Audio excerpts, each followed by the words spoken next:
जय श्री कृष्णा दोस्तों। एक पुजारी थे, ईश्वर की भक्ति में लीन रहते, सबसे मीठा बोलते, सबका खूब सम्मान करते। जो जैसा देता है वैसा उसे मिलता है।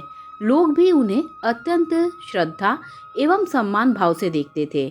पुजारी जी प्रतिदिन सुबह मंदिर आ जाते, दिन भर भजन पूजन करते। लोगों को विश्वास हो गया कि यदि हम अपनी समस्या पुजारी जी को बता देंगे तो वह हमारी बात बिहारी जी तक पहुंचाकर निदान करा देंगे। एक तांगे वाले ने भी सवारियों से पुजारी जी की भक्ति के बारे में सुन रखा था। उनकी बड़ी इच्छा होती कि वह मंदिर आए, लेकिन सुबह से शाम तक काम में लगा रहता, क्योंकि उसके पीछे उसका बड़ा परिवार भी था। उसे इस बात का हमेशा दुख रहता कि पेट पालने के चक्कर में वह मंदिर नहीं जा पा रहा। वह लगातार ईश्वर से दूर हो रहा है। उसके जैसा पापी शायद ही कोई इस संसार में हो। यह सब सोचकर उसका मन ग्लानि से भर जाता था। उसी उधेड़ बुन में फंसा उसका मन और शरीर इतना सुस्त हो जाता कि कई बार काम भी ठीक से नहीं कर पाता।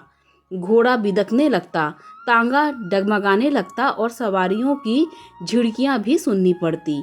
तांगे वाले के मन का बोझ बहुत ज्यादा बढ़ गया। तब वह एक दिन मंदिर गया और पुजारी से अपनी बात कही। मैं सुबह से शाम तक तांगा चलाकर परिवार का पेट पालने में व्यस्त रहता हूँ। मुझे मंदिर आने का भी समय नहीं मिलता। पूजा अनुष्ठान तो बहुत दूर की बात है। पुजारी ने गाड़ीवान की आंखों में अपराध बोध और ईश्वर के कोप के भय का भाव पढ़ लिया। पुजारी ने कहा, तो इसमें दुखी होने की क्या बात है? तांगे वाला बोला, मुझे डर है कि इस कारण भगवान मुझे नरक की यातना सहने न भेज दे। मैंने कभी विधि विधान से पूजा पाठ नहीं किया, पता नहीं आगे कर पाऊँ भी या नहीं। क्या मैं तांगा चलाना छोड़कर रोज मंदिर में पूजा करना शुरू कर दूं? पुजारी ने गाड़ीवान से पूछा, तुम गाड़ी में सुबह से शाम तक लोगों को एक गांव से दूसरे गांव पहुंचाते हो।